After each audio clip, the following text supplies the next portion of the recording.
खरं तर आजची जिल्हा नियोजनची बैठकीमध्ये या 2-3 महत्वाच्या गोष्टी ज्या होत्या, सुरुवातीलाच स्वर्गीय अजितदादांना आम्ही सर्वांनी श्रद्धांजली वाहण्याचं काम केलं. आणि मला आठवते की ज्यावेळी अजितदादा या अर्थमंत्री होते आणि पालकमंत्री म्हणून त्यांनी काम करत असताना मी त्यांच्या अनुपस्थितीमध्ये 6 महिने पुणे शहराचा पालकमंत्री होतो.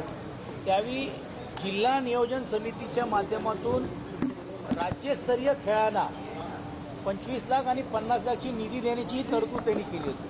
आणि म्हणून आज त्यांना श्रद्धांजली वाहत असताना या राज्यस्तरीय स्पर्धा ह्याला ज्यावेळी अनुदान दिलं जाईल त्यावेळी स्वर्गीय अजितदादांच्या नावाने ती योजना करावी अशी एक मागणी मी केली. सेंट्रल पार्कमध्ये पण क्रीडा नगरी ही पुढे होणार आहे किंवा केली पाहिजे, त्यालाही देखील स्वर्गीय दादांचं जर नाव दिलं तर मला असं वाटते मुंबई शहरातून आपण दादांना एक खऱ्या अर्थाने श्रद्धांजली देण्याचं काम करतो. मुळामध्ये जिल्हा नियोजनाच्या बैठकीमध्ये आपण मागणी खूप करतोय. गेल्यावेळी 500 कोटीपेक्षा जास्त व्हायला पाहिजे तर तब्बल 480 कोटी मिळाले. आता 700 कोटी रुपयाची निवृत्ती देण्याचं काम केलेलं आहे. एवढे करोडो रुपयाची विकास निधी दिली जाते.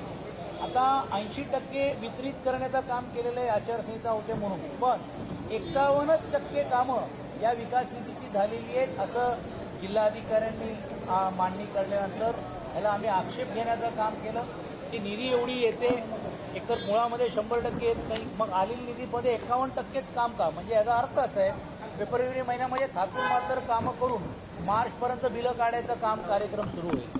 ही वस्तुस्थिती. दुसऱ्या बाजूला मुंबई शहराची ही जिल्हा नियोजनाची बैठक होत असताना मी हा एक प्रश्न मांडला की दुर्दैवी असं आहे की मुंबईच्या शहरामध्ये मराठी दालन, कला दालन व्हायला पाहिजे. मराठी लोकांची अस्मिता ठेवत असताना मरीन ड्राईव्हमध्ये मोठा मराठी भवन व्हायला पाहिजे.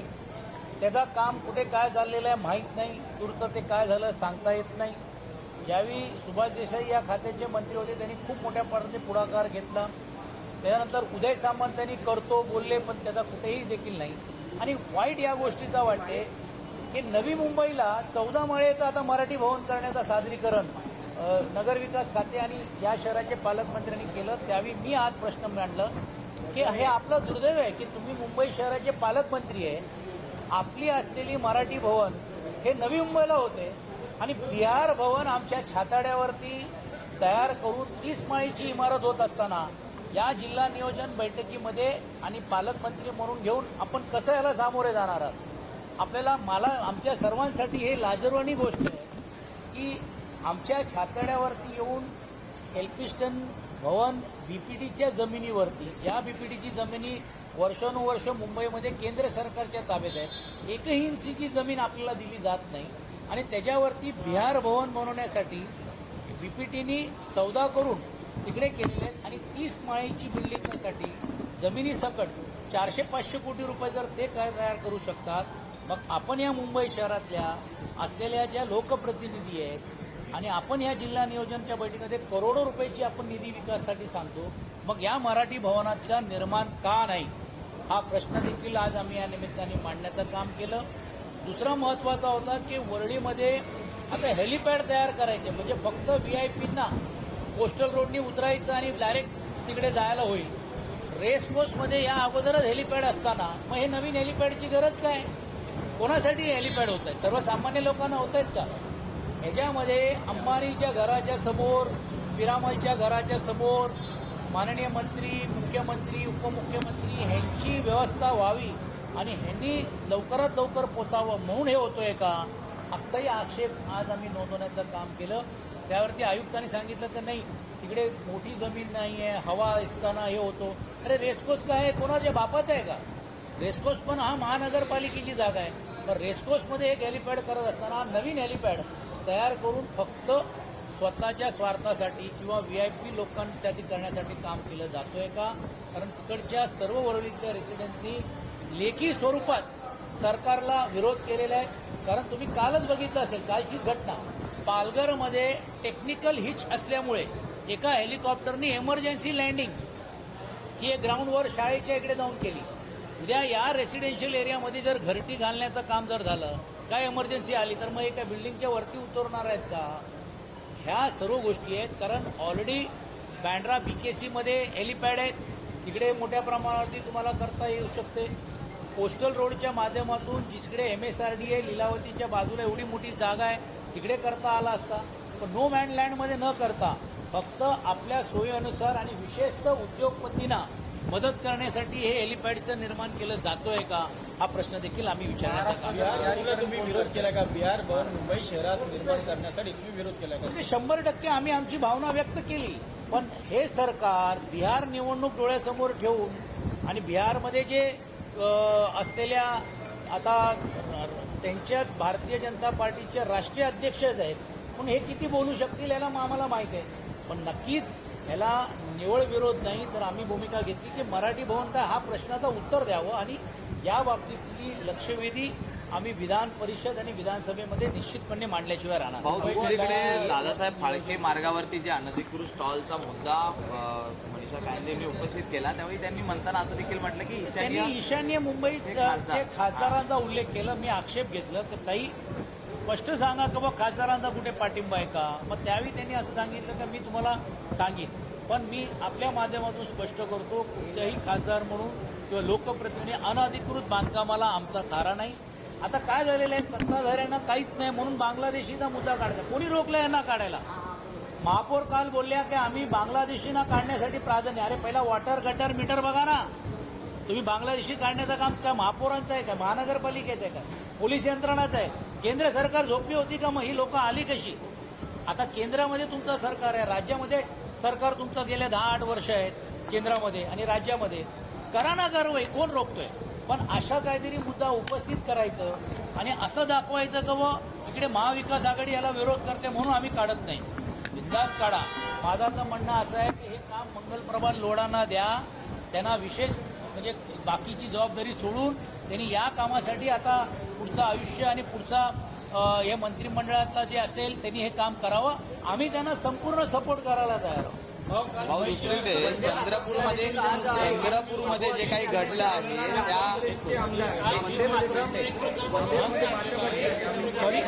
मी बोलतो नाही असं काहीच नाही आहे. बघा मनीषाताई आम्ही काय बोललो किंवा ते बोललो असं काही शाब्दिक उद्देश नाही. त्यांनी खासदारांना नाव घेतलं, मी थांबवलं, मी त्यांना बोललो आणि मी तुमच्या माध्यमातून सांगतो. तसंच अमीन पटेलजी आणि मनीषाताई बोलताना असं काही नाही. काय असते, विधान परिषदचे सदस्य असते, आम्ही मुंबईवरती बोलतो. प्रत्येक लोकप्रतिनिधी आमदार त्यांची इच्छा असते की आमच्या विधानसभेचे तरी विषय सोडा आम्हाला बोलू द्या, तर त्यातला भाग असतो, बाकी काहीच त्याच्यातला नाही.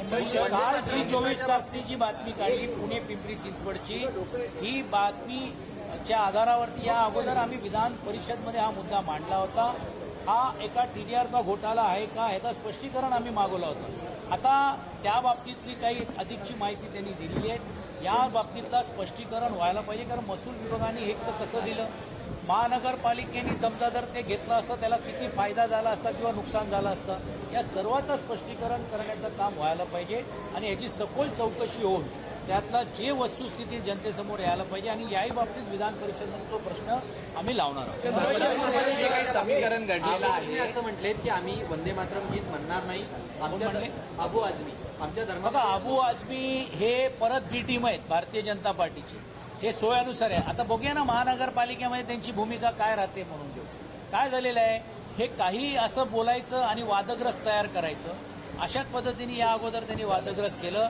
आम्ही त्याचा निव्वळ निषेध करत नाही. या अगोदर आम्ही सांगितलं होतं की अबू आझमीवर कारवाई करा. हाऊसमध्ये ते बोलले होते, का नाही कारवाई झाली? म्हणजे आता बोलायचं काम करतायत, कारवाई करत काम नाही. आणि असं जर ते बोलत असतील तर ही मक्तेदारी त्यांची नाही आहे. त्यांचा पण घटनेनुसार त्यांना मिळालेला जो अधिकार आहे ते जर बदलत असतील आणि त्याचा वापर ते करत असतील तर नक्कीच त्यांना अधिकार आहे. पण नाही केलं असेल शासनाच्या निर्णयाप्रमाणे त्यांच्यावर कारवाई करा ना. भाऊ चंद्रपूरमध्ये जे राजकीय समीकरण झालेलं आहे, डीपीटीसीची बैठक सुरू आहे, मात्र आदित्य ठाकरे या बैठकीला गैरहजर. बघा दुसरी नाही, ही तिसरी बैठक आहे. प्रश्न तो नाहीये. जिल्हा नियोजनाच्या बैठकीमध्ये ते स्वतः मंत्री राहिलेले ते राहिले, त्यांचे जे काय विषय असेल ते लेखी स्वरूपात काय असेल ते देतात. परंतु आता त्यांच्या मनामध्ये ही भावना आणि सर्वांची आहे की घटनेने अनुसार आता लोकशाही पद्धतीने दिलेले आहेत, पण ज्या व्यक्ती बसलेले आहेत पालकमंत्री म्हणून घेऊन त्यांच्यासमोर ते विषय कितपर्यंत मांडणार आहे, किती सोडणार आहेत. आणि म्हणून जनतेचा आवाज म्हणून हा एकच व्यासपीठ त्यांच्यासाठी अशातला भाग नाही. ते एक पक्षाचे नेते आहेत पक्षाचे एक नेते असल्यामुळे त्या व्यासपीठावरती त्यांनी त्यांची भूमिका मांडण्याचं काम केलं जाईल. चंद्रपूरच्या बाबतीत कालच मला असं वाटतं सुषमाताईंनी या बाबतीतलं स्पष्टीकरण दिलेलं आहे. अधिक आम्हाला त्यात बोलायचं नाही, कारण हा काय कोणीतरी मान्यता घेऊन किंवा नाही घेऊन हा नाही. या बाबतीत माननीय पक्षप्रमुख यांनी चंद्रपूरच्या सर्व असलेल्या लोकांना पुढच्या आठवड्यामध्ये बोलवलंय. त्याबद्दल पक्ष म्हणून काय नेमकी भूमिका ती आम्ही मांडू. परंतु एक गोष्ट नक्की आहे की काँग्रेसच्या हातातली असलेली जी सत्ता ही दुर्दैवाने काँग्रेसच्या अंतर्गत वादामुळे ही गेली आहे का, हा प्रश्न आमच्यासारख्या सर्वांसाठी पडलेला आहे. आणि म्हणून हे समीकरण हा काय राज्यासाठी समीकरण अजिबात होऊ शकत नाही.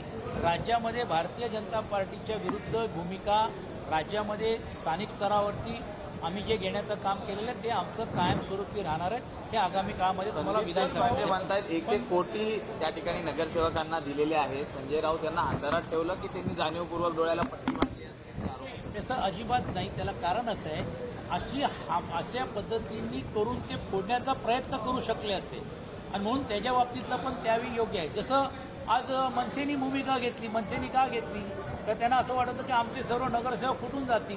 कदाचित त्या बाबतीतलं चंद्रपूरमध्ये झाला आहे का की नाही, पण त्याच्यातली अधिक माहिती त्या सर्व लोकांना पक्षप्रमुख स्वतः बोलून घेणार आहेत आणि त्याच्यानंतर पक्षप्रमुख त्या बाबतीतलं भाऊ उत्तर. परभणीत पण आम्ही पाहिलं, जसं मुंबईत मराठीच महापौर पाहिजे होता, तर परभणीत आता मुस्लिम महापौर झाला, त्याला देखील विरोध होत आहे. मग इथे का नको आणि इथे का, असं देखील सवाल उपस्थित हे बघा, मुंबई शहरातली लोकसंख्या, मुंबई शहरातली आणि राज्याची लोकसंख्या पाहता हे आम्ही आमची भावना प्रकट करण्याचं काम केलं आणि त्यामुळेच आज भारतीय जनता पार्टीला हे मराठी महापौर द्यावा लागलेलं आहे.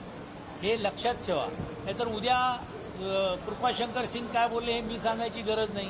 इकडच्याही देखील काही असलेले आमदार आहेत किंवा मंत्री झालेले लोकांच्या काय भावना आहे हे खासगीत तुम्ही त्यांना विचारलं तर ते तुमच्या लक्षात येईल. पण परभणीत मग मुस्लिम महापौर चालणार नाही. आम्ही बघा, परभणीमध्ये इकडचे जे आमचे बंडूभाऊ आहेत, त्यातले आमचे आमदार पाटीलजी आहेत, ते स्थानिक सर्व नगरसेवक काल आदरणीय पक्षप्रमुखांना भेटून गेलेले आहेत. ते त्याच्याबद्दलची उचित निर्णय देतील. मला अजून त्याच्यातली माहिती नाही. हिंदी में जानना चाहते हैं कि परभणी में मुस्लिम मेयर हुआ है तो भारतीय जनता पार्टी कह रही है कि अब ये जनाब सेना हो चुकी है, उद्धव सेना नहीं है. देखिए कैसा है कि सभी जाति धर्म के लोगों को साथ में लेकर जब वहाँ पे कोई अगर निर्णय हुआ होगा तो स्थानिक स्तर के ऊपर का निर्णय है. लेकिन ये गलत ये सोच रहे, ये समझ में नहीं आ रहा है इनको कि जब हमने मराठी की मुद्दी बात की तभी हिंदू की बात कर रहे थे, अब वो वहाँ पे कर रहे हैं. लेकिन ये कौन लोग हैं जो एमआईएम का सपोर्ट ले रहे वाले वो बात कर रहे हैं.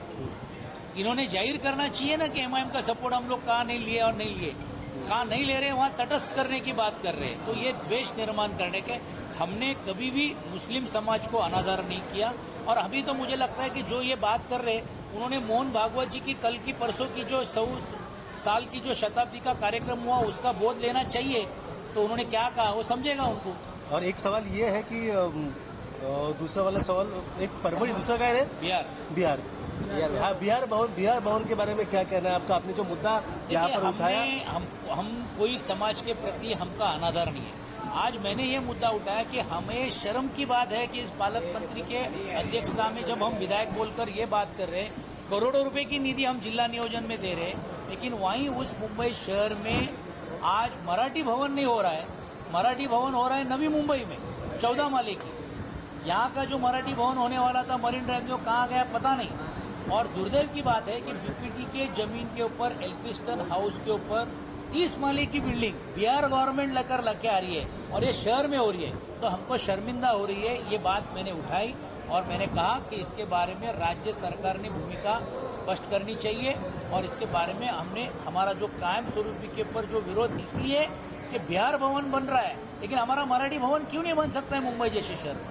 मुंबई शहर में जगह नहीं है, इसके लिए नवी मुंबई में आप हमारे मराठी भवन को लेके जा रहे हैं. जैसा अगर बिहार भवन के लिए जगह बीपीटी लैंड में लिया, क्यों नहीं हमारी महाराष्ट्र सरकार ने उस जमीन को ताबे में लेने का काम किया या मांगने का काम किया या खरीदी करने का काम किया. ये सवाल हमने उठाया. आपने बिहार भवन का मुद्दा उठाया, लेकिन गार्डियन मिनिस्टर ने इस पर कोई जवाब नहीं दिया. गार्डियन मिनिस्टर अभी लास्ट में जवाब देंगे, लेकिन हम कोई अपेक्षा भी नहीं करते उनके पास से, इसलिए क्योंकि देश के जो राष्ट्रीय अध्यक्ष है अभी बिहार से आते हैं. तो भारतीय जनता पार्टी इसमें क्या बोलेगी, कुछ बोलने वाली नहीं है. लेकिन महाराष्ट्र की जनता को ये सामने जाना चाहिए कि कैसी दुपट्टी की भूमिका ये सरकार लेती है. चुनाव में मराठी का मुद्दा बोलती है और जब चुनाव खत्म हो गया तो ऐसे तरह के करके अन्य समाज को द्वेष करने की वाली हमारी बात नहीं है, लेकिन हमारे मराठियों को कैसे नीचे दिखाया जाता है ये इस निर्णय के माध्यम से स्पष्ट है। धन्यवाद। महाराष्ट्र त्याच्यात आहे. सगळ्या निवडणुका आता संपलेल्या आहेत. एकंदरीत शिवसेना वाटचाल कशा पद्धतीनं असणार आहे? ते कालच पुणे जिल्ह्याची बैठक आदरणीय पक्षप्रमुखांनी घेतली. परभणीच्या लोकांशी बोलले. चांगल्या चांगल्या ठिकाणी जिकडे आम्हाला यश मिळालेलं आहे, उरणमध्ये आम्हाला चांगलं यश मिळालेलं आहे आणि पुढच्या आगामी काळामध्ये विधानसभेच्या तयारीला आणि लोकसभेच्या तयारीला लागण्याच्या सूचना आणि आदेश आम्हाला सर्वांना दिलेले आहेत. याचा अर्थ फक्त जिकडे यश मिळालं असं नाही, पण जिकडे अपयश झालेलं आहे तिकडे देखील आम्ही पक्ष म्हणून घेऊन साहेबांना सांगितलं की साहेब अधिकचा वेळ आपल्या जिकडे असं नुकसान झालेलं आहे त्याला नाही. कारण कार्यकर्त्यांच्या भावना अशा आहेत की यावेळीच्या निवडणुका तुम्ही कार्यकर्ते आणि नेत्यांवर दिल्या आणि साहेबांनी हे मान्य केलं की हो हे कार्यकर्ते नेत्यांचे ही होती, परंतु ज्या पद्धतीने राज्याचे मुख्यमंत्री 2-2 उपमुख्यमंत्री ह्याला जे मोठ्या प्रमाणावरती या निवडणुका घेतल्या म्हणून हे स्थानिकांच्या नेत्यांवरती अविश्वास होता. पण ह्याचा भाग असला तरी देखील जिल्हा परिषद निवडणुका झाल्यानंतर लवकरात लवकर पक्षप्रमुख आदरणीय उद्धवजींचा महाराष्ट्राचा दौरा या अधिवेशनानंतर ते करणार आहेत आणि परत संघटनेची तयारी आगामी लोकसभा आणि विधानसभेसाठी आम्ही सज्ज झालेलो आहोत. या दृष्टिकोनातून संघटनात्मक बांधणी करणार आहोत. अनेक भागांमध्ये काही फेरबदल संघटनात्मक करणार आहोत. पुणे जिल्ह्यामध्ये पण देखील आदरणीय संपर्क प्रमुख नेते संजय राऊतांशी आमची चर्चा झालेली आहे. अनेक शहरांमध्ये जिल्हा परिषद जिकडे यश मिळालं तिकडे यश नाही मिळालं, पण अनेक वर्षानुवर्ष काही लोक जे पदं घेऊन आहेत ह्याच्यामध्ये पण त्यांना चांगल्या ठिकाणी वेगळी जबाबदारी देऊन त्या पदमुक्त करून नवीन चेहऱ्यांना आणि संघटनात्मक बदल करण्याचं काम देखील आम्ही पुणे जिल्ह्यामध्ये सुरुवात म्हणून करणार आहोत. तीच परिस्थिती महाराष्ट्रभरामध्ये आम्ही करणार.